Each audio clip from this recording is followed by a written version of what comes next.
You are welcome to LFN What's Your Say? The #1 listening show where we discuss real issues with real people like you. We are still featuring R. Kelly.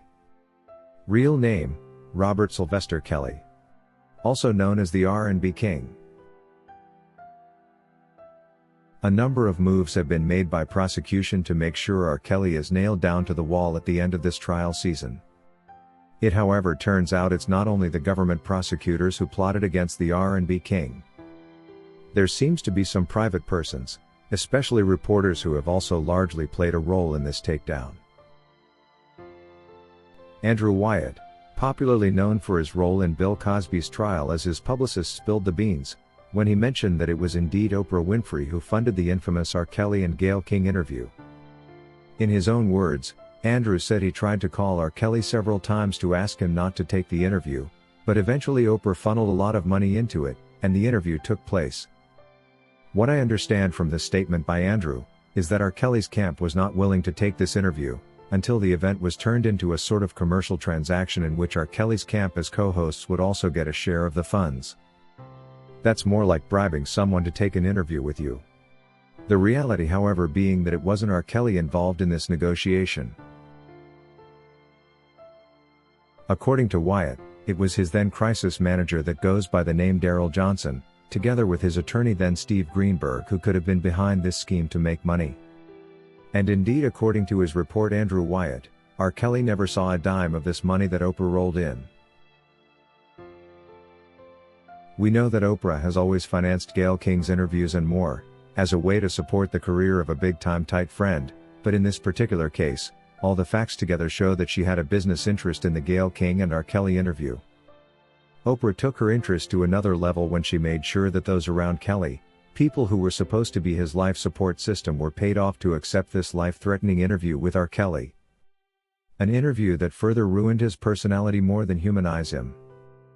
Everyone knew well R. Kelly was not in the right state of mind to be repairing himself. He needed someone else to be doing this. But having a compromised legal team surely let him down. They coerced him with money to take the interview, money that he never got to see.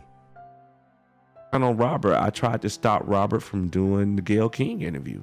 Yeah. And I called, and what Darrell did, he set the interview up, and Oprah funneled money in. Right after the interview, Oprah sent Gayle King a congratulations message in a tweet saying, "Bravo Gayle for calm and steady focus during the R. Kelly interview." In Oprah's eyes, Gayle was the hero from this interview. After all, she had succeeded in ruining R. Kelly's personality even further. Of course Oprah would be happy because the money she had funneled in was definitely going to come back to her. The interview had turned out to be a profitable venture for the two moneymakers, and there is a possibility that they could still be cashing in from this event until today. Just what happened to the Oprah who used to carry out investigative journalism into cases such as Kelly's, to detect situations where African American men were overcharged in cases like these? She had quite made herself useful at that time, but what she has now started, probably blinded by her close indescribably relationship with Gayle King, is going to sell her short. If she has chosen to retire from active journalism, she probably needs to remain on the sidelines, then support causes she may not clearly understand. People need to realize that no one knows the exact agenda which these people have against R. Kelly. Involving oneself too much is therefore risky business, as one could end up losing their own reputation trying to belittle the R&B King. We are not saying Gayle King shouldn't have remained calm through the interview like she did. The major concern here is why this interview was done in the first place. Any professional journalist should have known that this was the way R. Kelly would react, considering the timing and that his life was on the line. Anyone therefore who loved R. Kelly enough would not have organized that interview. After all, it wasn't going to represent the real personality of the R&B King. But because this world is filled with selfish self-seekers who only care about themselves, the interview aired, and the self-seekers were given a free gift of viral content and fame they never had.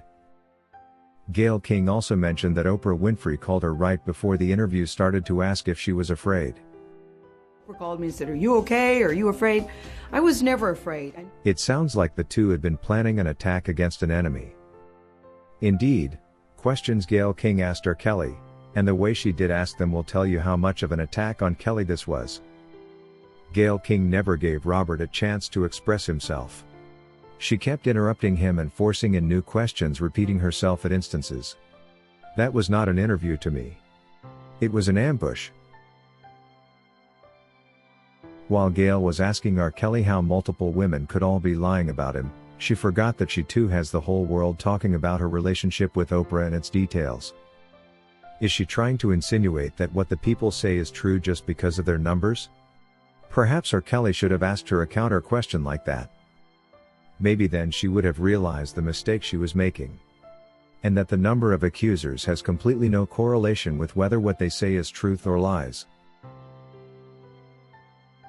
According to Barbara Walker, Gayle King went in there to only cause harm to R. Kelly. This goes to show you $1 can make someone do anything to you. Robert, remember you have no friends and don't need any like her. As for the legal team and so-called crisis manager who prepared a crisis more than avoid one, his days were numbered, and he was eventually found to have defrauded several African American women of their hard-earned money, charges he is still facing. When you surround yourself with greedy people, this is what happens to you. You are sold for mere pennies, and when you eventually become worthless, loneliness sets in as there will be no one left around you. If you wish to take part in a live interview discussing any of these topics, let us know by sending an email to sashalfnmedia@gmail.com for scheduling. Thank you for watching today's video, a production of LFN Media, giving you another perspective of issues at hand. We make it our business to keep you updated with the truth amidst the cloud of lies the media wants you to believe. It is therefore important to subscribe to this channel, hit the bell icon and allow all notifications so that you don't miss out whenever we publish a new video.